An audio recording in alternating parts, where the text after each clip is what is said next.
Price God.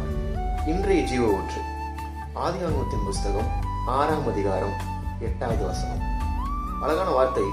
நோவாவுக்கோ கர்த்தருடைய கண்களில் கிருபை கிடைத்தது. கர்த்தர் உங்களை பார்த்து சொல்றாரு, என் கண்களில் உனக்கு கிருபை கிடைத்திருக்கிறது. தேவ பிள்ளைகளே, நீங்க அந்த அதிகாரத்துல கீழே அந்த 9வது வசனத்தை படிக்கும் போது நோவாவை குறித்து பரிசுத்த ஆவியானவர் சாட்சி கொடுக்கிறாரு. அது 1 நீதிமான், 2வது உத்தமன், 3வது நோவா தேவனோடு சஞ்சரித்தான் என்று சொல்லி. இந்த காலை நேரத்துல கர்த்தர் உங்களுக்கு கொடுக்கிற வாக்குத்தத்தம், இந்த 3 காரியங்கள் உங்கள் வாழ்க்கையில் இருந்துச்சு அப்படின்னா தேவனுடைய கிருபை உங்களை விட்டு ஒரு நாள் விலகாது.